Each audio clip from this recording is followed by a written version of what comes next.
ঠিকে আছে আপোনালোকৰ আইন এটা বুজি পাইছা তুমি আমাৰ কৰ্ম জায়গাত যদি আমি থাকিব নোৱাৰো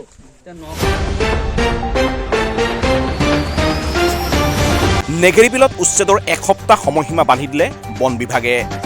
আজি নেগেৰীবিলত দ্বিতীয় পৰ্যায়ৰ উচ্ছেদৰ বাবে জাননী জাৰি কৰিছে বন বিভাগ আৰু গোলাঘাট জিলা প্ৰশাসনে। এক সপ্তাহৰ ভিতৰত ঘৰ খালী কৰিবলৈ জাননী জাৰি। প্ৰথম পৰ্যায়ৰ উচ্ছেদৰ সময়ত 59 ঘৰ লোকে উচ্চতম ন্যায়ালয়ৰ দ্বাৰস্থ হৈছিল।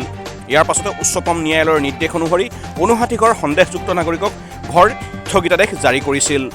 আজি পুনৰ নেগেৰীবিলত বন বিভাগ আৰু গোলাঘাট জিলা প্ৰশাসন উপস্থিত হৈ 7 দিনৰ ভিতৰত ঘৰ খালী কৰিবলৈ জাননী জাৰি কৰে। ইফালে নেগেৰীবিলৰ সন্দেহযুক্ত নাগৰিকসকলে জাননী ল'বলৈ অপ্ৰস্তুত হয় আৰু বন বিভাগৰ লোকৰ মাজত বাক বিতণ্ডা লিপ্ত হয়। ইফালে নেগেৰীবিলৰ সন্দেহযুক্ত নাগৰিকসকলে জাননী ল'বলৈ অপ্ৰস্তুত হয় আৰু বন বিভাগৰ লোকৰ মাজত বাক বিতণ্ডাত লিপ্ত হয়।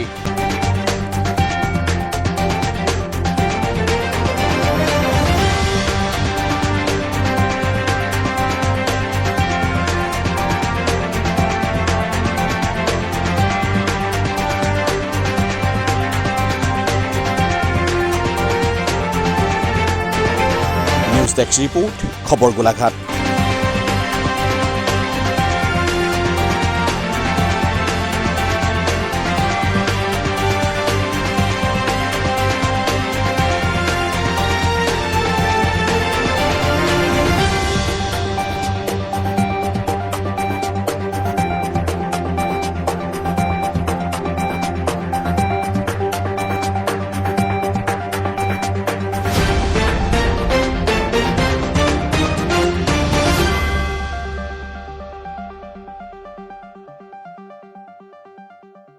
এইটো মানে আপোনালোকে গম পায় যোৱা বছৰ 2025-24 এবাৰ নটিচ কৰি কিছু ঘৰ ইয়াৰ পৰা উচ্ছেদ কৰা হৈছিল বন বিভাগৰ তৰফৰ দ্বাৰা।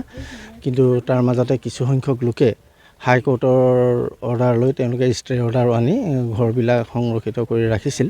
কিন্তু এতিয়া পুনৰ হাইকোৰ্টৰ অৰ্ডাৰ উপৰিও ছুপ্ৰিম কোৰ্টৰ এটা অৰ্ডাৰ আহিছে, তেওঁলোকক সোনকালে এখন নটিচ জাৰি কৰিব লাগে। এসপ্তাহৰ সময় দি পিনি পুনৰ এভেকশ্যনৰ ব্যৱস্থা কৰাৰ কাৰণে আমাক ইয়াত নটিফিকেশ্যন কৰিবলৈ দিছিলে আৰু সেইমতে আজি আহি আমি পুলিচ বিভাগ, CRP, বন বিভাগ আৰু বেটেলিয়ানৰ সৈতে একেলগে আহি নটিচখিনি ছাৰ্ভ কৰিবলৈ আহিছোঁ। আৰু সেইমতে প্ৰত্যেকৰ গৃহৰ যিবিলাক ৱাল আছে ৱালত নটিচসমূহ আঠা দি লগাই দিয়াৰ ব্যৱস্থা কৰা হৈছে। লগতে ফটোকপি হ'বতো ঊৰ্ধ্বতম কৰ্তৃপক্ষলৈ এই কামটো কৰা হ'ল বুলি জাননী জাৰি কৰা হ'ব। মুঠতে আমাৰ ইয়াতে 59 ঘৰ মানুহ আছে, তাৰ ভিতৰতে কিছু সংখ্যক লোকে এতিয়া জনোৱা মতে তেওঁলোকে আমাৰ যিখন নটিচ দিয়া আছে নটিচখন ৰিচিভ কৰি ছাইন কৰিবলৈ মানে অস্বীকাৰ কৰিছে। কিন্তু তেওঁলোকৰ নিজৰ ৱালত লগাবৰ কাৰণে আমাক অনুমতি প্ৰদান কৰিছে, আমি লগাব পাৰোঁ।